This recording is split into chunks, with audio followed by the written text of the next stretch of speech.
नमस्कार। चर्चा कर रहे हैं राजस्थान ज्योग्राफी को लेकर और राजस्थान ज्योग्राफी में हमने सबसे पहले स्थिति और विस्तार को कंप्लीट किया।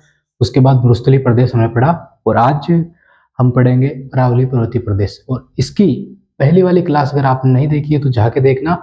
हमने उसमें राजस्थान के मैप को और भारत के मैप को साथ में देखा और देखा कि अरावली की स्थिति राजस्थान के संदर्भ में क्या है और भारत के संदर्भ में क्या है। क्लियरली सब कुछ हमने पढ़ा। उसमें हमने ये भी देखा कि अरावली का उद्गम कैसे हुआ है, कब हुआ है, और जब पेंजिया मौजूद था, जब पेंजिया एक गोला हमारे सामने था, जब उसमें हल्की हल्की दरारें थी, उस वक्त अरावली का निर्माण हो चुका था। कहा जाता है, कल्पना की जाती है, अब सच है नहीं है, लेकिन अरबों सालों पहले की बात है तो कहा जाता है। ठीक है, उससे आगे हम बढ़ते हैं आज और देखते हैं कि और क्या है इसमें अरावली में और एग्जाम की दृष्टि से क्या महत्वपूर्ण चीजें हैं। ठीक है, तो हर एक चीज को ध्यान से देखना और ध्यान से समझना। मैप आपके सामने है क्लियरली, जो स्थिति जिस जिले की जहाँ पे है वहीं पे हमने बनाया है और हर जिला उसी प्रकार से बनाया है लगभग जो हमारे मैप में, जो नए मैप में है। ठीक है, तो आपको क्लियरली सामने आपके है और हाथ से बनाया गया है तो काफी सोच समझ के और काफी अच्छे से बनाया है। ठीक है, तो अब ध्यान से सुनना और ध्यान से समझना। सबसे पहले तो हमको ये देखना है कि अरावली का विस्तार क्या है। और विस्तार की अगर हम बात करें तो विस्तार की अगर बात करें तो उसमें हमें देखना पड़ता है कि अरावली किन राज्यों में फैली है, किन देशों में फैली है और किन महाद्वीपों में फैली है और किन केंद्र शासित प्रदेशों में फैली है। चार स्थिति हमारे सामने आती है। तो सबसे पहले ध्यान रखना है कि इसकी शुरुआत होती है पालनपुर, पालमपुर की पहाड़ियां गुजरात से। ठीक है, उसके बाद ये एंटर करती है राजस्थान में। पिछली क्लास में हमने देखा था कि खेर बर्मा सिरोही से ये आगे बढ़ती है। ठीक है, यहाँ पे स्थिति है सिरोही की सबसे पहले राजस्थान में एंटर होती है ना, एंट्री मारती है ये। तो कहाँ पे, सिरोही खेर बर्मा में। उसके बाद आगे बढ़ती है निरंतर और जहाँ एंड होता है राजस्थान में झुंझुनू में खेतड़ी। पहले यहाँ पे नीम का थाना जिला बना दिया गया था, अब वापस हटा दिया गया है तो खेतड़ी जो पहले स्थिति थी वही हो जाएगी। उसके बाद दिल्ली रायसीना हिल, लेकिन उससे पहले हरियाणा में ये गुजरती है। ठीक है, ये हमारी चीज होगी। लेकिन इसका अगर उद्गम देखा जाए तो ध्यान रखना कि लक्षद्वीप महाद्वीप है। हमने देखा था लक्षद्वीप महाद्वीप जब भारत की स्थिति और विस्तार पढ़ रहे थे, तो ध्यान रखना कि इस तरफ भारत का है, यहाँ पे लक्षद्वीप और लक्षद्वीप, ठीक है, महाद्वीप है एक। महाद्वीप तो नहीं है, द्वीप है एक लक्षद्वीप। ठीक है, द्वीप बोलते हैं उसको भारत का। तो यहाँ पे तो इस जगह से अरावली का उद्गम माना जाता है। तो कहीं ना कहीं यहीं से अरावली की शुरुआत हुई है, लेकिन कटी हुई अरावली है तो क्या हुआ कि बीच में से वो कट चुकी है बिल्कुल। इसीलिए तो क्या कहा जाता है ना कि अवशिष्ट है। अवशिष्ट क्यों कहा जाता है, क्योंकि बची कुची है। लेकिन ध्यान रखना, राज्य पूछ ले तो गुजरात से, द्वीप पूछ ले तो लक्षद्वीप, केंद्र शासित प्रदेश पूछ ले तो दिल्ली। ठीक है, और लक्षद्वीप भी केंद्र शासित प्रदेश है। लेकिन यहाँ पे भी कंफ्यूज कर सकता है कि एक जल वाले भाग को लेकर पूछा जा सकता है, बिना जल वाले। और यह भी पूछा जा सकता है कि उत्तर से दक्षिण में किस महाद्वीप से केंद्र शासित प्रदेश से होके गुजरती है, तो दिल्ली से। तो ये आपको फैक्ट निकालने पड़ेंगे। ठीक है, अब आगे बढ़ते हैं हम। ये विस्तार की बात होगी। दूसरी चीज अगर हम देखें तो यहाँ पे दो चीजें हमें देखने को मिलती है। पहली तो यहाँ की ऊंचाई कहाँ पे ज्यादा है। तो ध्यान रखना कि सिरोही, उदयपुर, ये जो हिस्से है ना, यहाँ पे सबसे ज्यादा ऊंचाई मिलेगी। और कैसे पता चलता है, गुरु शिखर चोटी है यहाँ पे, लगभग 1722, लगभग 1722 मीटर ऊंचाई है उसकी। ठीक है, 1722 मीटर ऊंचाई है उसकी। कहाँ पे है स्थित है ये, सिरोही में, माउंट आबू। ये सारी चीजें एक ही जगह पे स्थित है। ठीक है, अ, राजस्थान का पहला हिल स्टेशन बोला जाता है किसको, माउंट आबू को पहला हिल स्टेशन। मुझे बता दो अब कि दूसरा क्यों नहीं बोला जा सकता है। तो बताओ कि इसके अलावा इतनी ऊंचाई कहीं और है ही नहीं। और दूसरी चीज, राजस्थान में बर्फ इसके सिवा कोई और पड़ती भी नहीं है, इसीलिए इस स्थान को हिल स्टेशन बोला जाता है। फैक्ट निकाल रहे हैं, देख लो ध्यान से, एग्जाम में यही पूछे जाएंगे और कुछ नहीं। तो ध्यान से समझना हर एक चीज को, ध्यान से।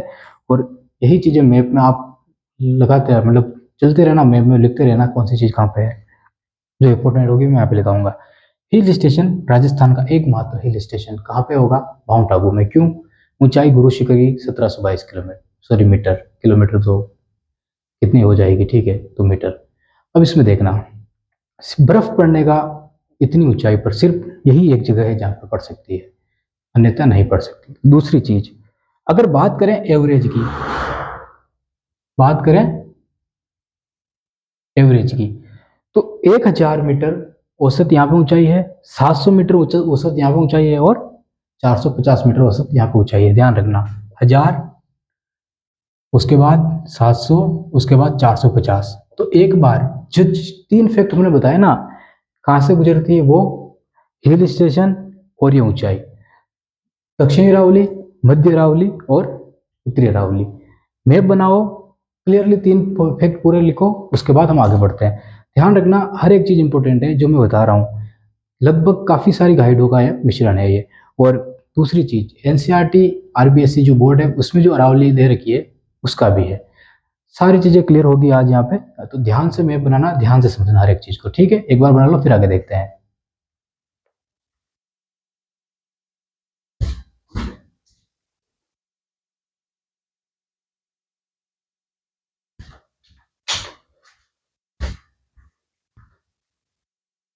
अब आगे देखना, आराम से बना लेना, देखो रोक, क्लास को रोक के फिर आगे देखना।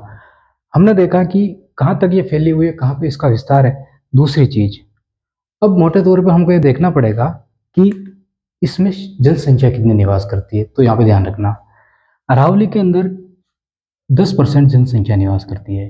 किसकी? राजस्थान की। 6,85,00,000 मोटे तौर पर जनसंख्या है राजस्थान की, उसका 10% यहाँ पे निवास करती है। अब यहाँ पे क्वेश्चन आपके सामने आएगा कि यहाँ पे सबसे ज्यादा निवास करती है या कम, अगर परसेंटेज के हिसाब से देखें तो ध्यान रखना 23% क्षेत्रफल है और लगभग 39% जनसंख्या निवास करती है। कहाँ पे? यहाँ पे। तो अरावली से ज्यादा है, ठीक है।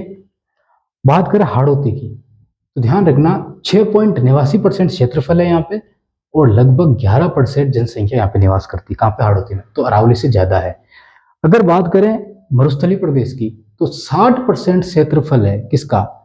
61.11% क्षेत्रफल है मरुस्थल का और जनसंख्या 40% निवास करती है। तो अरावली दूसरे नंबर पे आएगी। जो अगर उसका हर क्षेत्रफल, हर परसेंट के हिसाब से अगर जनसंख्या को नापेंगे ना, तो दूसरे स्थान पे आएगी, जहां पे राजस्थान के 4 भागों में दूसरे नंबर पे अरावली आएगी, जो ज्यादा जनसंख्या निवास करती है, मतलब कि नीचे से क्रम से, ठीक है। सबसे कम जैसलमेर में, उसके बाद अरावली में, अगर क्रम के हिसाब से देखेंगे क्षेत्रफल को नाप के। समझ गए चीज को? ठीक है। दूसरी चीज, अरावली में क्षेत्रफल है 9%। क्या अरावली का क्षेत्रफल 9% सबसे ज्यादा है क्या, या कितना कम है? ठीक है, तो एक बार ही उतार, उसके बाद आगे देखते हैं।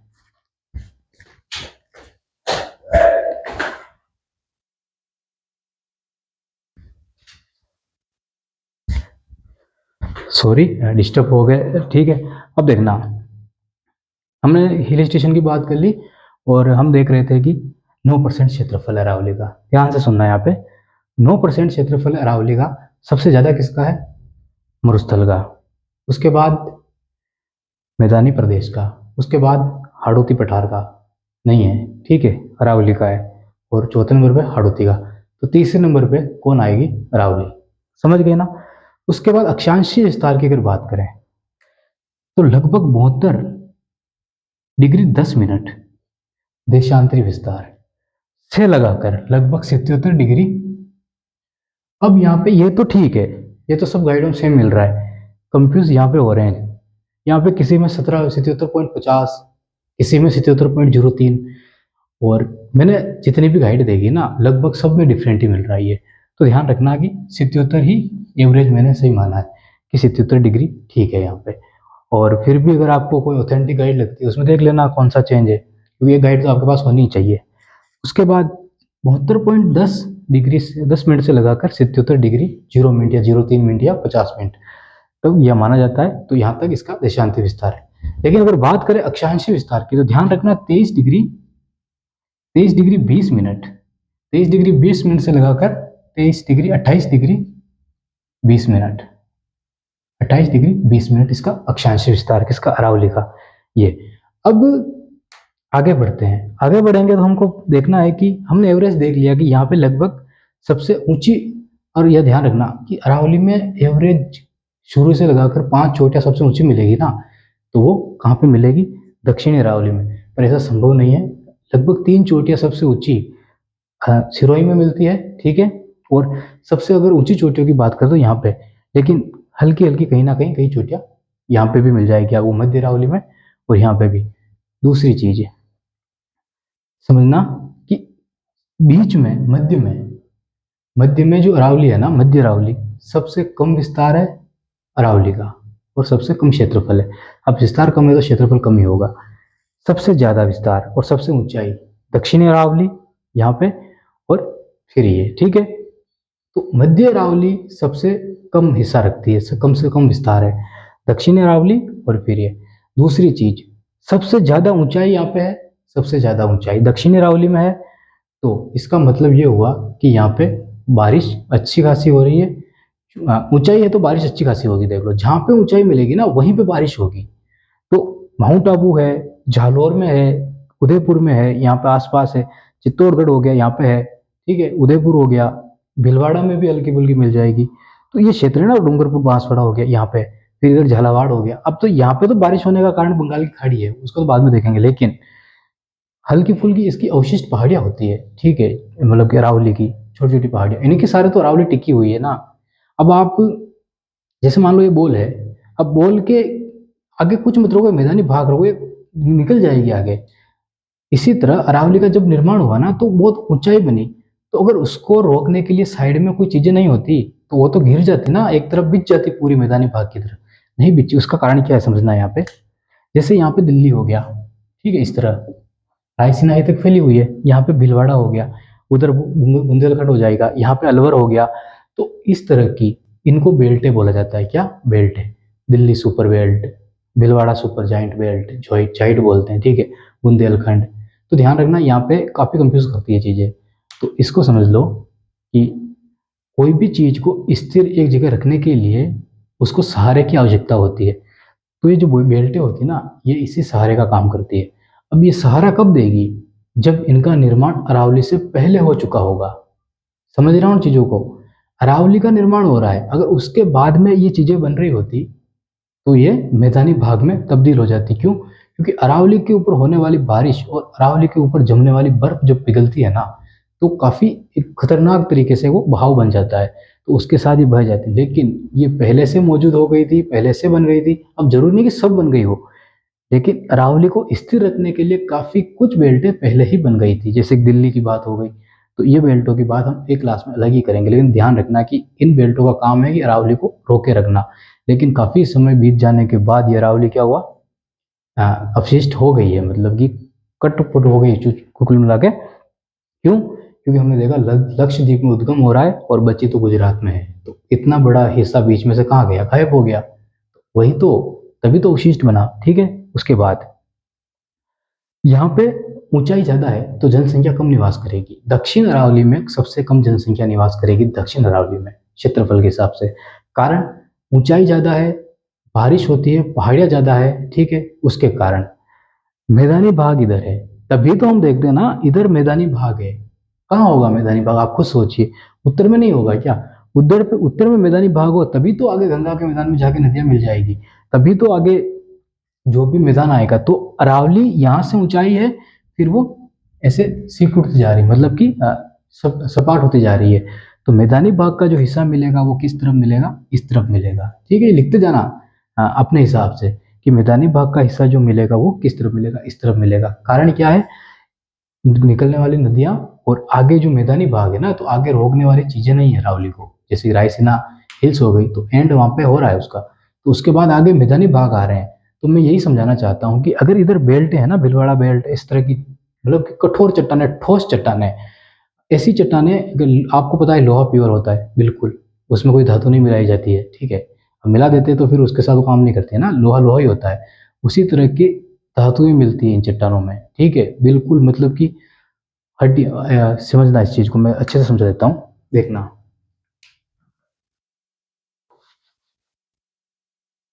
जैसे क्या हुआ कि ये मान लो कि पृथ्वी थी पहले, उसी के बीच में एक पर्वत बनता है, पृथ्वी के बीच में, ठीक है। उसी पर्वत को हमने क्या नाम दिया? अरावली पर्वत। हमने देखा था कि इस पर्वत के अंदर इस तरह की पूरी पृथ्वी पर दरारें थी और उन्हीं दरारों में पानी इकट्ठा होता रहा। अब पृथ्वी पर मानव की जीवन की शुरुआत भी हो रही थी। तो पानी के साथ, समझना कि पानी के साथ हड्डियां जानवरों की, पेड़ों की पत्तियां, पौधे, पूरे के पूरे पेड़, ठीक है, जितनी चीजें वहां पे मौजूद होगी, कीटाणु, सारी चीजें मरने के बाद कहाँ पे दफन होगी? वो इन्हीं दरारों में दफन होगी, चट्टानों के दरारों में।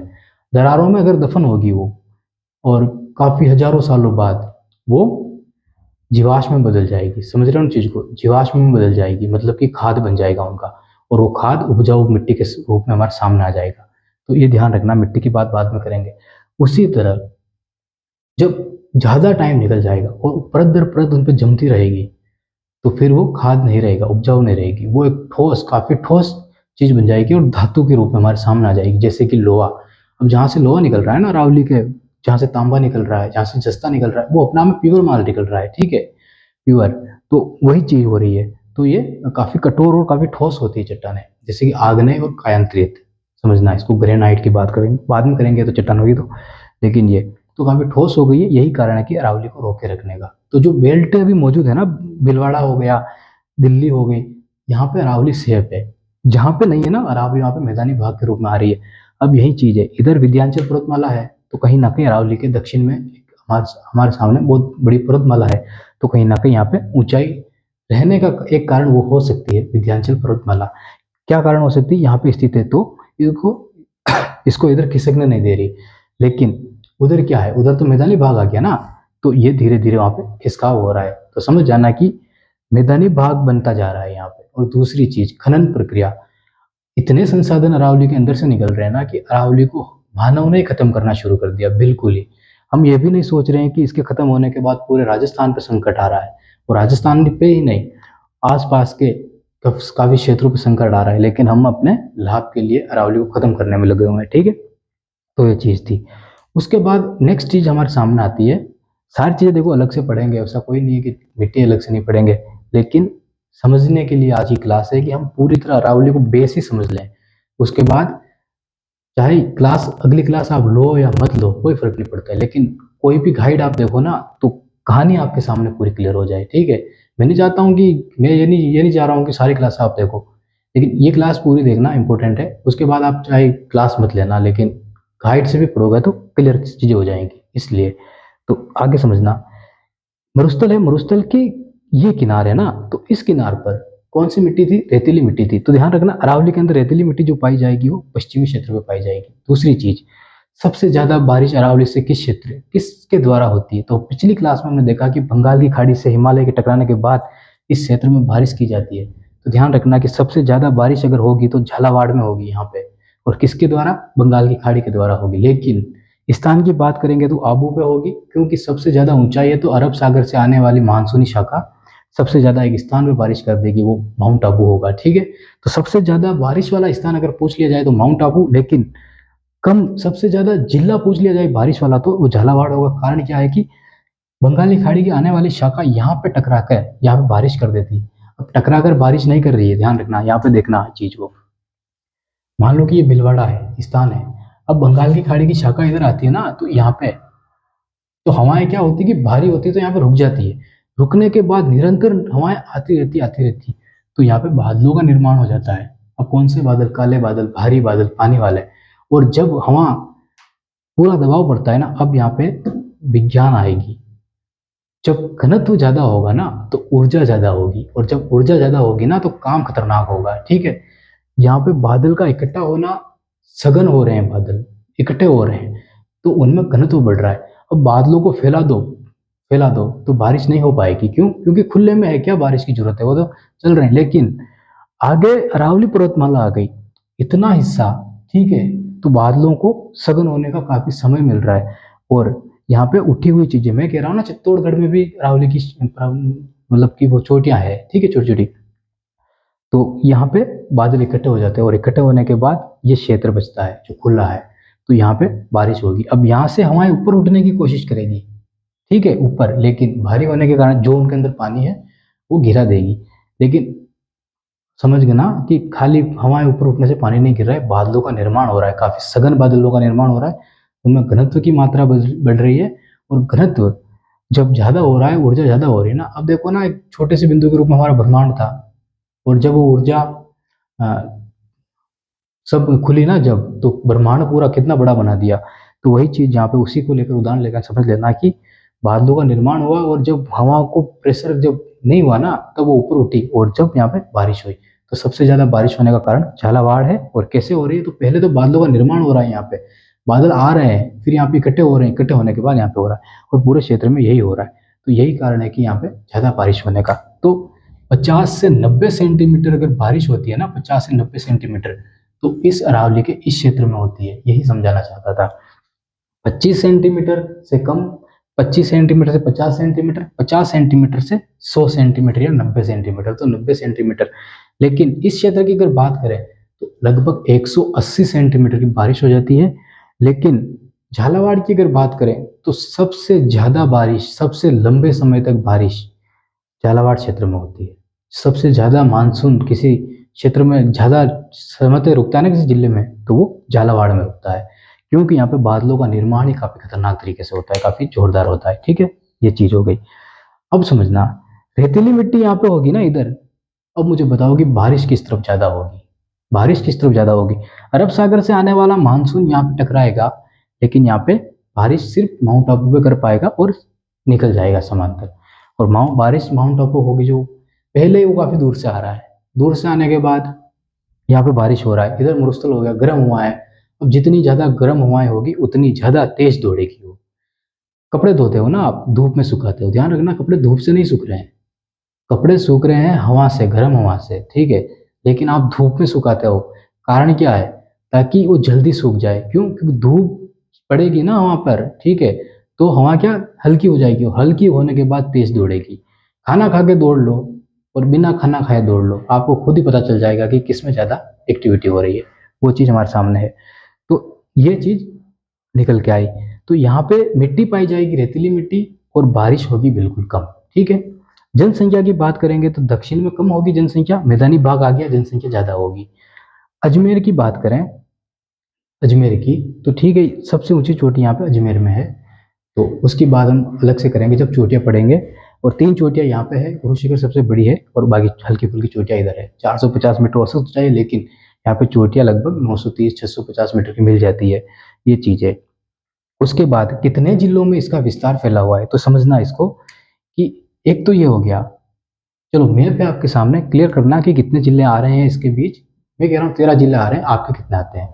13 जिलों में इसका विस्तार फैला हुआ है। कमेंट कर देना कि आपके कितने जिले आ रहे हैं। अगर 13 से ज्यादा कुछ आया तो मुझे लगेगा कि ये मैप आपको समझ में नहीं आया, लेकिन अगर 13 पूरे आ गए कंप्लीट तो समझ आ गए। ठीक है, उसके बाद ये अरावली को लेकर मोटी मोटी जो जानकारी थी हमारे सामने हो गई। हमने अक्षांश विस्तार देख लिया। सबसे प्राचीनतम अगर पर्वतमाला किसी को कहा जाता है तो वो अरावली है। पिछली क्लास में हमने ये भी देखा था। अब गाइड के हिसाब से कुछ फैक्ट हैं, हम उसको क्लियर कर लेते हैं कि और क्या बचा है हमारे पास। ठीक है, अब कुछ उपनाम दिए गए हैं। तो बूंदी के अंदर तो इसको आड़ावली कहा जाता है, आड़ावली। और उदयपुर के अंदर आड़ा पर्वत कहा जाता है। तो आड़ा पड़ा हुआ है ये पर्वत, राजस्थान के बीच में आड़ा पड़ा हुआ है, इसलिए कहा जाता है। ठीक है, और कर्नल टोड ने कुछ कहा था इसके लिए, आबू गुलाब सिरोही में कहा जाता है। और ठीक है, अबुल फजल ने ऊंट की गर्दन कहा है, और कर्नल जेम्स टोड ने हिंदू ओलंपस कहा है, काफी ज्यादा मंदिर होने के कारण। तो ये क्लियर जानकारी थी। उसके बाद 692 किलोमीटर की दूरी है इसकी, हमने पिछली क्लास में चर्चा कर ली थी। अब आगे की क्लास में ये थी मतलब कि बेस अरावली को लेकर। अब हाँ, एक चीज और हम पूर्ण मिट्टियों को लेकर बात कर रहे थे। तो दक्षिण अरावली में लावा निकला हुआ है, ज्वालामुखी फुटा हुआ है। तो काली मिट्टी पाई जाती है दक्षिण अरावली में, जो कपास के लिए काफी बेहतर होती है। और जहां पे भी काली मिट्टी होगी ना, वहां पर कपास और अफीम एक नंबर होगी। ठीक है, दूसरी बात, लाल, भूरी, रेतीली और हल्की पीली मिट्टी भी यहाँ पे पाई जाती है। दोमट मिट्टी भी पाई जाती है वो अरावली के इस क्षेत्रों में और मैदानी क्षेत्रों में। तीसरी चीज, अरावली से निकलने वाली जो भी नदियां जहां से भी निकलेगी वो जलोढ़ मिट्टी का निर्माण करेगी। नवीन जलोढ़ मिट्टी होगी, सबसे उपजाऊ मिट्टी होगी, हमने चर्चा कर ली थी। पहाड़ी अगर मृदा की बात करें तो अरावली से बह के जाने वाली पहाड़ी मृदा, ठीक है, अरावली के क्षेत्र में यहाँ पे तो सबसे उपजाऊ मिट्टी होगी कौन सी, जलोढ़ मिट्टी। पहाड़ी जो चट्टानों को काट काट के जो मिट्टी बिछ जाती, लेकिन खेती नहीं हो पाएगी। रेतीली मिट्टी पानी जल्दी सोख लेगी, आपको पता है, सोख ही नहीं पाएगी, पानी अंदर चला जाएगा, पानी सोख नहीं पाएगी तो खेती नहीं हो पाएगी। दो चीजें हो गई। तीसरी चीज, जलोढ़ में तीसरी चीज भी होगी ना, जलोढ़ में मृदा सबसे ज्यादा अब जो होती है लाल पीली दोमट। मृदा उपजाऊ नहीं है बिल्कुल भी, लेकिन खाद अगर अच्छा मिलाया जाए तो फसल हो सकती है। दक्षिणी अरावली में ऊंची ऊंची चोटियां है, कारण है खेती नहीं हो पाएगी, बिल्कुल कम हो पाएगी। यहाँ पे चोटियां ऊंची नहीं है, ठीक ठाक है, खेती हो जाएगी। मध्य अरावली में भी ठीक ठाक स्थिति है, खेती हो जाएगी, लेकिन ज़्यादा नहीं हो पाएगी, ठीक है। तो जहाँ पे मैदानी भाग आता जाएगा खेती अच्छी होती जाएगी। काफ़ी ज़्यादा गहरी खाइयाँ हैं, झीलें बनाई गई है, ये चीज़ें और इसमें थी। उसके बाद इसमें और क्या है तो देख लेते हैं। वर्तमान में अरावली पालमपुर गुजरात से देख लिया हमने, रायसीना हिल्स डॉट। राष्ट्रपति भवन रायसीना की, राष्ट्रपति भवन बड़ा हुआ है, ये तो बचपन से पढ़ता है हर एक चीज़ को। तो अरावली को विस्तार 3 राज्यों में पढ़ लिया। अरावली दक्षिणी भाग चौड़ा है, ठीक है, दक्षिण ऊंचा है तो चौड़ा होगा ना, आपके हिसाब से देख लो, अगर ऊंचा है तो चौड़ा होगा, जब मैदान हो जाएगा तो वो सिकुड़ने लगेगा, ऊंची ऊंची चोटियां। और देखो मैदान हो जाएगा ना, सिकुड़ने लगेगा, इसका मतलब ये है कि चोटी रह जाएगी, बाकी चारों तरफ मैदान बन जाएगा। तो अरावली तो हम उसको कहेंगे ना जो चोटी है, मैदान को थोड़ी अरावली कह देंगे। अब यहाँ से बह के मिट्टी गई वहां पे गंगा के मैदान में, अब गंगा के मैदान को अरावली कहूंगा क्या मैं? नहीं कहूंगा ना, जहाँ पे चोटी बची हुई है। अब हमें ये थोड़ी लेना देना कि चोटी पहले इतनी बड़ी थी अब छोटी हो गई, चोटी तो चोटी है, ठीक है। तो ये चीज है। तो यहाँ पे ज्यादा चौड़ाई है, यहाँ पे कम है। अब यहाँ पे चौड़ाई दिख तो रही है ना आपको, लेकिन ये तो पुराना मैप है, बना रखा है। अगर नवीन देखेंगे तो जब वापस निर्धारण होंगे ना तो ये काफी संकड़ा हो जाएगा। कारण क्या है कि मिट्टी बह बह के चली गई है, और अरावली का खनन प्रक्रिया इतनी जोरदार चल रही है ना यहाँ पे, कि आधा तो उन्होंने खत्म कर दिया है इसको, ठीक है। खनन मतलब कि वो लोहा निकालना, जस्ता तांबा, कुल मिला के अमीरों का काम है ये।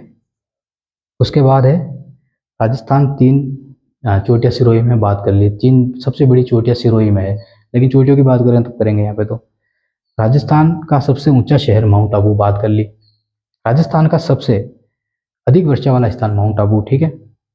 150 सेंटीमीटर लिखा हुआ है, लेकिन ध्यान रखना इसमें चाहे कुछ भी लिखा हो, लेना देना नहीं है। 50, ठीक है, यहाँ पे तो 180 तक जाता है, यहाँ पे 180 सेंटीमीटर तक यहाँ पे बारिश हो सकती है माउंट आबू में। सबसे ज्यादा बारिश हो रही है तो 180 तो कहना पड़ेगा ना। बाकी एवरेज देखो यहाँ पे 100 सेंटीमीटर लगभग, ये इलाका बंगाल की खाड़ी से हो रहा है ना, यहाँ पे 100 सेंटीमीटर का एवरेज है। तो ये थी अरावली पर्वतमाला आज की। कैसी लगी इसकी जानकारी? और अब जो पढ़ेंगे वो हर एक चोटी को लेकर काफी डिटेल में और उनके कहानियों के तौर पर बताएंगे कि हाँ यहाँ पे ये स्थिति थी पहले और अब ऐसी स्थिति है। आज की क्लास में ये जानना था हमको कि अरावली वास्तव में है कैसी है और क्या है, ठीक है। तो इस तरह की हमने बात कर ली, जनसंख्या की बात कर ली, क्षेत्रफल की बात कर ली, अक्षांशीय विस्तार की बात कर ली, और हमने देख लिया कि कौन से लोग यहाँ पे रहते हैं। तो जनजातियों की अगर बात करें तो यहाँ पे आदिवासी ज्यादा जनजाति रहेगी, और वो इस हिस्से में। दूसरी चीज की अगर जूमिंग कृषि और वालरा कृषि की बात करें तो आपको पता है कि जंगल साफ करके जो कृषि की जाती है अरावली में, उसको जूमिंग और वार लगा जाता है, वालरा। और वालरा कृषि दक्षिणी भाग में लोगों के द्वारा की जाती है, आदिवासियों के द्वारा, जनजातियों के द्वारा की जाती है, जिसमें भी भील हो गए, ठीक है, गरासिया हो गए, मीणा हो गए, इनके द्वारा ज्यादा, लेकिन भीलों के द्वारा ज्यादा होती है, ठीक है। ये स्थिति यहाँ पे दक्षिणी अरावली में वालरा कृषि कहते हैं। और बंगाल की खाड़ी से जो बारिश होती है ना यहाँ पे, इसको पुरोया कहा जाता है, ध्यान रखना, पुरोया। और बाकी शीत के मौसम में राजस्थान में जो बारिश होने वाली है उसको माउट कहते हैं, सबको पता है, वो तो जलवायु में पढ़ेंगे। लेकिन पुरवाया मैंने इसलिए बता दिया कि हो सकता है आपके भी एग्जाम हो जाए, पूछ ले तो ठीक है, बाकी जलवायु में वो सारी चीजें क्लियर हो जाएगी। उसके बाद कोई पॉइंट बचा हो तो देख लेते हैं। प्री कैम्ब्रियन काल में इसका निर्माण हुआ, पिछली क्लास में हमने देख लिया, ठीक है। आबू खंड देखो, इतने भी सारे खंड आ जाए, इसमें आबू खंड का मतलब यह है कि बेल्ट। तो यहाँ पे जालोर में यहाँ पे बेल्ट है, यहाँ पे भी, जो अरावली को स्थिर रख रही है। याद करने का सबसे बेस्ट तरीका है कि अरावली के चारों तरफ जो मंगरे पाए जाते हैं ना, जो चोटियां पाई जाती है, जो बड़े बड़े मतलब पर्वत, ठीक है, अरावली से तो उतने, लेकिन बेल्ट है, उठा ऊपर उठा हुआ भाग, वो अरावली को स्थिर रखने का काम करता है। मैंने ये क्यों बताया? इसलिए बताया क्योंकि दिल्ली हो गई, यहाँ पे बुंदेलखंड हो जाएगा छत्तीसगढ़ के पास, यहाँ पे भीलवाड़ा हो जाएगा, अलवर हो जाएगा, इधर आबूखंड हो जाएगा, और भी यहाँ पे क्षेत्र। तो ऐसे क्षेत्र जो ऊपर उठे हुए हैं ना, वहाँ पे अरावली सेफ है। लेकिन जहाँ पे मैदानी भाग आ गया पूरा, वहाँ पे अरावली सेफ नहीं है, वहाँ पे घिसती जा रही हो, ठीक है। तो ये इसलिए क्लियर करना था। उसके बाद कुछ है क्या? अब आपको एक चीज है, हम राजस्थान का जब पढ़ रहे थे ना, तो हमने पहली क्लास में देखा था जो कोण है ना, ईशान कोण, नैऋत्य कोण, वो आपको पता करना है। अरावली उत्तर और पूर्व से लगाकर दक्षिण और पश्चिम इसका विस्तार है। अब इसी को आप कन्वर्ट करोगे किसमें, नैऋत्य और ईशान कोण में, कि ये दोनों क्या होते हैं, और नेक्स्ट क्लास में मैं इनको बता दूंगा आपको, ठीक है। तो बहुत है आज क्लास में इतना, ठीक है। मिलते हैं नेक्स्ट क्लास में। अगर क्लास अच्छी लगी हो आज की तो कमेंट करना, और जो भी मैंने फैक्ट बोले ना मैप में सारे उतार लेना, आप लिख लेना आराम से, स्लो करके क्लास को लिख लेना, लेकिन लिखना जरूर, ताकि अगली क्लास में जो भी हम पढ़े वो आपको पहले से ही पता हो कि हाँ ये तो हमने पढ़ लिया है, ठीक है। बहुत बहुत धन्यवाद आपका।